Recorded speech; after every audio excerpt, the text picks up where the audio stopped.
Bonjour les amis, vous êtes bien sur Planète Gaïa TV dans l'émission « Et si la santé était faite pour tout le monde ?»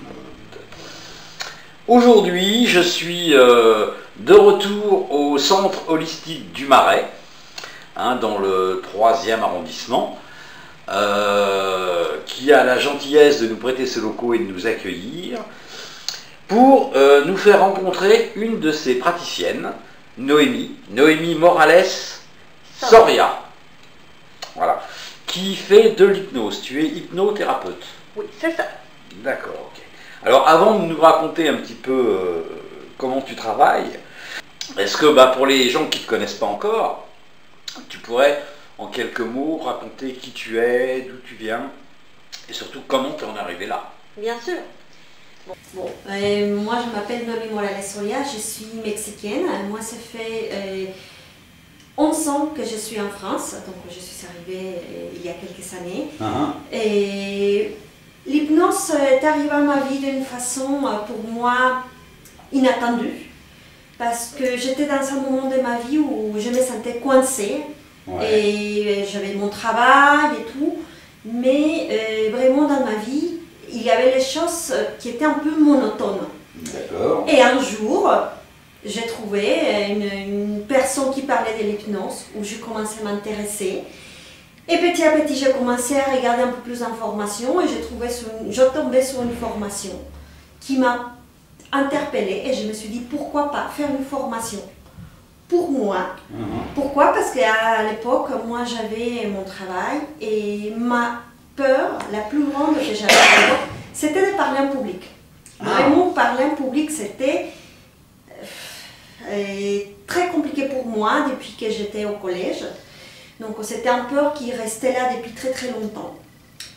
Et je me suis dit, bon, si l'hypnose peut m'aider, pourquoi pas? Donc j'ai assisté à la formation, bien sûr, pour travailler sur moi, sur la peur de parler en public. Pourquoi? Parce qu'en fait, dans mon travail, je devais faire des formations. Je devais former des directeurs, des gérants. Et il ne fallait pas avoir peur. En plus, avoir déjà la peur de parler en public. Devoir former des personnes qui ont un poste haut dans l'entreprise. Et une autre, moi, ma langue maternelle, c'est pas le français. Donc, il y a des mots où vraiment je ne suis pas encore au point, où j'ai fait encore des fautes parce que c'est pas ma langue. D'accord. Donc, ça m'a donné encore plus de peur. Parce que c'était un peu, disons, qu'est-ce qu'ils vont dire les personnes, est-ce qu'ils vont comprendre? Mais l'hypnose, ça m'a aidé énormément à débloquer ça, à trouver la confiance en moi pour pouvoir parler en public. Et en fin de compte, je me suis dit, voilà, j'ai un travail, parce que j'ai la capacité, si les personnes ne comprennent pas un mot, ils vont me demander, et c'est tout. Et c'est comme ça que ça a commencé. Après, ça arrivait aussi la partie émotionnelle. En fait, moi, à l'époque, je me suis rendu compte, bien sûr, après, et que depuis l'enfance, j'avais la peur d'être seule, la peur de me sentir un peu abandonnée. Et moi, à l'époque, je demandais beaucoup à mon mari de me tenir au courant tout le temps où il était, pourquoi, à quelle heure il allait rentrer à la maison. Et l'hypnose, ça m'a aidé, encore une fois, à avoir la confiance en moi, à comprendre que chaque personne, c'est individuel et que moi, je pouvais faire confiance à lui. Et cette problématique que j'avais, ça m'a donné des insomnies, bien sûr, des énervements. Et une fois que j'ai compris ça, que j'ai lâché prise, voilà, je dormais mieux, j'étais moins énervée. Et bien sûr que la relation avec mon mari, ça a amélioré énormément. Bien sûr. Et petit à petit, j'ai pris beaucoup de plaisir à faire cette transformation en moi. j'étais émerveillée de voir aussi que les personnes avec lesquelles je fais les formations, ils changeaient. Et je me suis dit, j'ai envie de partager ça avec des autres personnes. J'ai envie d'aider aux personnes à changer leur vie comme la mienne, elle est changée. Et voilà, et après ça, bon, petit à petit, j'ai commencé à faire plus de formations un peu plus approfondies. Et voilà, ça fait un peu plus d'un an que j'ai commencé un projet bien en forme pour me dédier à ça vraiment à temps plein. C'est mon projet de vie. Vraiment, c'est aider les personnes par milieu de l'hypnose et aussi des autres types de thérapies alternatives pour que les personnes puissent retrouver la joie de vivre, qu'ils soient mieux dans sa peau et qu'ils puissent dépasser toutes ces peurs ou freins qu'on peut trouver dans la vie. D'accord. Alors, quand tu parles d'hypnose, parce que bon, il y a 36 000 sortes d'hypnose. Oui. Alors, c'est laquelle l'hypnose? Quelle catégorie d'hypnose tu utilises? Alors, j'utilise un peu de l'hypnose ericksonienne, que c'est la classique, mais je suis plutôt vers l'hypnose humaniste. Donc, ça veut dire on est un peu plus large et aussi toute la partie un peu plus utiliser des archétypes, utiliser des métaphores et aussi faire participer la personne à ce changement. L'hypnose ericksonienne, on va raconter une métaphore à la personne, bon, on va parler d'une histoire, mais la personne, elle ne va pas parler. Moi, l'hypnose que j'utilise, un peu, on va utiliser la créativité. La personne aussi, elle va parler, elle va être amenée à parler. Pourquoi? Parce que c'est mieux si on rentre dans son monde. En fait, chaque personne elle est différente. Moi, je peux parler, par exemple, métaphoriquement, peut-être de la plage. Ouais. Peut-être pour moi, la plage, c'est les sables peut-être dorés et l'eau turquoise. Mais peut-être pour la personne avec laquelle j'ai fait un travail, peut-être la mer, les sables les blanches, l'eau elle est bleue. Peut-être pour moi, il y a des cocotiers, peut-être pour la personne, il n'y a pas de cocotiers. Donc aussi, si c'est la personne qui me décrive son monde, son intérieur, les changements vont se faire encore plus approfondis. Parce qu'il va faire, en plus c'est comme si la personne, en fait, elle va prendre en main son changement. Donc c'est un peu l'hypnose, c'est un peu un mélange entre les métaphores, les archétypes, la créativité, l'hypnose humaniste. En fait, c'est un peu le mélange de plusieurs types d'hypnose. Je ne peux pas donner un nom, mais voilà, en fait, l'intérêt, c'est que la personne elle nous montre sa carte du monde et pouvoir réagir à partir de là. D'accord, si j'ai bien compris, en hypnose ericksonienne, tu es là, tu es dans ta séance et tu vas dire à la personne, voilà, maintenant tu es en train de marcher sur une plage, le sable est blanc, chaud, tes pieds s'enfoncent doucement dans les vagues qui viennent lécher tes doigts de pied, la mer est de telle couleur, enfin, c'est toi qui l'écris. Non, non, en fait, alors j'ai pas compris. Pas de problème. L'hypnose ericksonienne, en fait, on va dire seulement, tu te retrouves à la plage, en train de faire, on va dire, une activité, en train de marcher. Ça, c'est tout. Ah d'accord, ok. L'hypnose que moi j'ai fait, ou l'hypnose que je pratique, je vais demander à la personne qu'il me décrive comment est cette plage. Pourquoi, en fait, on va faire aussi vivre un peu l'essence. Pourquoi? Il peut me dire, voilà, il fait chaud, donc la personne elle va se retrouver avec la chaleur, peut-être il peut me dire, je peux sentir l'odeur de la mer, je vois le soleil. En fait, c'est ça, c'est faire à la personne décrire son intérieur pour faire les changements. C'est un peu vivre, que la personne elle puisse vivre vraiment la science avec les 5 sens.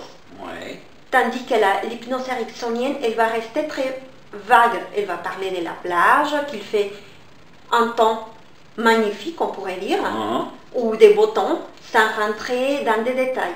D'accord. Et moi, c'est là que je propose, c'est plutôt vraiment description, vivre les sciences avec les 5 sens. Pourquoi? Parce qu'en fait, au niveau de cerveau, le cerveau, il ne fait pas la différence entre la réalité et l'imaginaire. On est bien d'accord. Donc plus on est précis, plus on amène à la personne à la partie émotionnelle, plus le cerveau il va penser que c'est la réalité. Donc il va être plus sensible et les changements vont se faire d'une manière, on va dire, que plus en harmonie, en cohérence, et les changements vont se faire plus vite. D'accord, mais le fait que la personne parle pour décrire ce qu'elle voit, est-ce que ça la sort pas un petit peu de son hypnose? Alors, oui et non. Dans le sens, oui, pour certaines personnes, ça peut être un peu déstabilisant. Ouais. On va dire que ça, les niveaux de transe, c'est une transe légère. C'est un état alpha, donc vraiment c'est très très léger. Ça la fait sortir, mais après bien sûr il y a un moment donné où la personne arrête de parler et là c'est moi qui parle tout le temps. En fait, je fais un mélange des deux. Pourquoi? Oui, à un moment donné la personne elle va parler, mais après avec toutes les informations qu'elle m'a données, ça va me permettre à moi de finaliser le travail où la personne elle va être déjà calme, sans parler. Donc moi, je pense que ça déstabilise la première fois, mais la transe, elle est là. D'accord, ok. D'accord, on a compris, enfin j'ai compris à peu près le mécanisme. Alors avec l'hypnose, on va soigner quoi?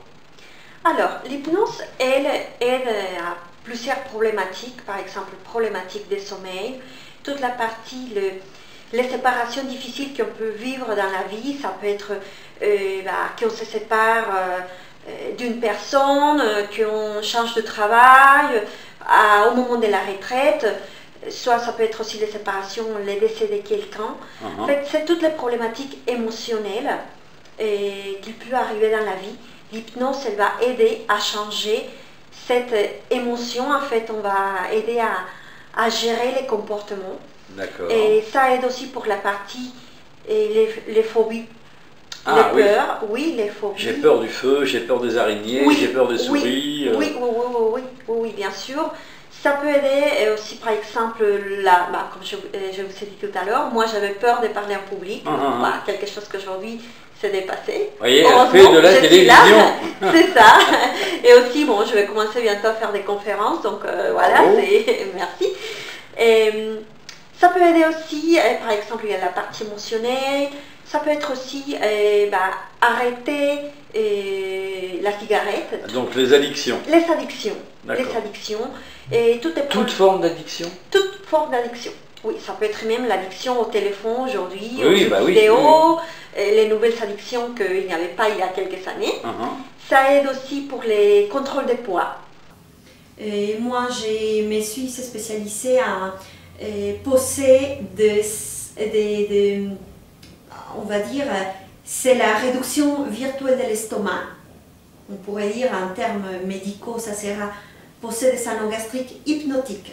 Donc ça veut dire qu'on ne va pas opérer, on va simplement faire tout pour que l'estomac soit réduit, pour que la personne elle mange moins et pour que la personne elle puisse petit à petit être plus légère, perdre de poids, sans aller dans une intervention. Le grossissement, c'est pas forcément lié à une trop grosse quantité de nourriture absorbée, mais plus à une mauvaise absorption de ces aliments ou une mauvaise répartition, on va dire, de sa nourriture. Oui, le poids, il est... C'est pas le fait de moins manger qui va te faire maigrir. Non. Ça risque de te donner faim, par contre. Oui, en fait, c'est l'effet... Bon, on va travailler plusieurs choses, en fait. C'est l'effet de poser un anneau gastrique pour manger moins, parce que normalement, les personnes qui ont des poids en plus, c'est parce qu'ils mangent plus de calories que c'est là qu'ils vont dépenser. Mais parfois, c'est lié peut-être qu'ils mangent trop de sucré, trop de salé, qu'ils mangent des aliments qu'il ne faut pas. Oui, donc une mauvaise alimentation. Exactement. Donc, qu'est-ce qu'on fait pendant ce travail? Donc, c'est dans plusieurs séances, c'est 4 séances dans lesquelles on va prendre la personne à manger différemment. À quel point conscience aussi qu'il faut bouger, parce que le poids ne va pas disparaître comme ça. Et à la fin, la dernière séance, on pose, on fait on va dire qu'on pose l'anneau gastrique hypnotique. Mais c'est une fois qu'on a déjà travaillé toute la partie apprendre à manger différemment, à bouger un peu. C'est pas la magie, parce qu'il faut un changement des comportements. Ah bah oui, bien sûr. Et aussi, pourquoi pas, détecter s'il y a des problèmes émotionnels. Peut-être que la personne, elle mange parce qu'elle est stressée, parce qu'elle est angoissée, parce qu'elle est déprimée. Et oui, il y a des personnes qui sont déprimées et qu'elles mangent. Ma femme m'a quitté, alors je bouffe. Exactement. Non, mais il y a je bois ou... Oui. Donc en fait, on va faire un suivi, voir si l'effet de manger mal ou trop manger, ça vient des émotions. Ou parfois c'est aussi l'effet que quand on est enrobé, c'est une forme de dire on est protégé. Oui, ça aussi. Oui. C'est très souvent que quand on change par exemple les personnes qui partent dans un autre pays, ils vont grossir un petit peu. Pourquoi? Parce qu'on Changement d'alimentation. Changement d'alimentation, mais aussi parce qu'on va se sentir seul. On a besoin un peu de protection et parfois au niveau inconscient, on va prendre quelques kilos. Je ne veux pas dire, il y a des personnes qui grossissent énormément, il y a des personnes qui vont prendre 1 kilo, 2 kilos et après ça revient parce que l'alimentation elle a changé. Donc il faut trouver les facteurs pour lesquels la personne elle a pris du poids. D'accord, ok, bon, ben, je crois qu'on a à peu près compris le fonctionnement. Il y a autre chose que tu voudrais nous préciser sur l'hypnose humaniste? Je l'appelle plutôt hypnose créative, parce que c'est la personne qui... c'est comme ça que je l'appelle. Ou pourquoi pas holistique? Parce qu'en fin de compte, c'est... Hypnose holistique. En fin de compte, c'est un peu... parce que c'est important toute la partie physique, la partie mentale, toute la partie énergétique, toute la partie émotionnelle. Donc, pourquoi pas hypnose holistique? C'est pas mal, ça me plaît bien. Vendu pour hypnose holistique. Donc, chers amis, nous parlions aujourd'hui de l'hypnose holistique. C'est ça. Ok. Écoute, merci Noémie de ce moment passé en ta compagnie, de nous avoir un peu expliqué ton métier, ton parcours. Pour te contacter, donc, toi tu travailles ici, au centre holistique du Marais. Vous avez vu passer l'adresse depuis le début de la vidéo, en bas de la vidéo bien sûr. L'adresse du site internet, l'adresse mail peut-être. Le téléphone, ok. Et le téléphone, donc vous avez vu tout ça défiler depuis le début. Donc si vous êtes, donc toi tu travailles exclusivement ici. Donc Paris 3e. Donc si vous êtes dans Paris, à proximité de Beaubourg, puisqu'on est juste à côté de Beaubourg, et que vous avez besoin de Noémie pour une séance d'hypnose, n'hésitez pas, contactez-la, et elle se fera un plaisir de vous recevoir et de vous guérir de vos petits soucis, ou tout le moins d'essayer. Exactement. Merci Noémie. Merci à toi. Chers amis, vous êtes bien sur Planète Gaïa TV dans l'émission Et si la santé était faite pour tout le monde, et je vous dis à bientôt pour de prochaines aventures. Au revoir. Voilà les amis, l'émission est maintenant terminée. Alors j'espère que ça vous a bien plu. N'hésitez pas à faire un j'aime, le pouce vers le haut, de façon à nous montrer que vous êtes satisfait. Mettez-nous des commentaires, parce que d'abord ça fait toujours plaisir. Et puis en plus, ça nous permet d'améliorer nos vidéos. Faites-nous les réflexions qui vous semblent justes. Si vous avez des questions à poser à l'intervenant, posez-la. Nous, on va transmettre, il n'y a pas de problème avec ça. La règle, c'est bien sûr le partage. Plus vous allez partager, plus on sera connu. Plus on sera connu, plus on aura de soutien. Et donc, on pourra faire du travail de meilleure qualité encore. N'hésitez pas à aller sur la plateforme Tipeee. L'adresse est en dessous de la vidéo. La plateforme Tipeee, c'est notre plateforme de financement participatif, ce qui nous permet de pouvoir continuer, de pouvoir exister, de changer notre matériel et de nous déplacer. Donc vous pouvez faire un don de 1 euro à, je sais pas moi, 1 million d'euros, si ça vous fait plaisir, d'une manière mensuelle, donc avec un engagement, ou d'une manière ponctuelle, c'est-à-dire juste une fois. Plus on aura de sous, de votre part, plus on aura un budget prévisionnel conséquent, et donc plus on pourra prévoir de vidéos. On pourra prévoir aussi de changer notre matériel, encore une fois, de façon à avoir un matériel encore plus performant. Actuellement, on sort une vidéo par semaine, tous les lundis. Et là, le but de cette année, c'est progressivement d'arriver à 2 vidéos, donc une autre le jeudi. Donc vous allez voir apparaître des nouvelles vidéos de temps en temps, mais de plus en plus souvent le jeudi. Donc pour arriver à 2 vidéos. Pour ça, on a besoin de vous, parce que sans votre argent, qui est le nerf de la guerre, malheureusement, on ne pourrait pas exister. Donc je vous remercie d'avance pour votre soutien, et je vous dis à bientôt pour de prochaines aventures. Au revoir.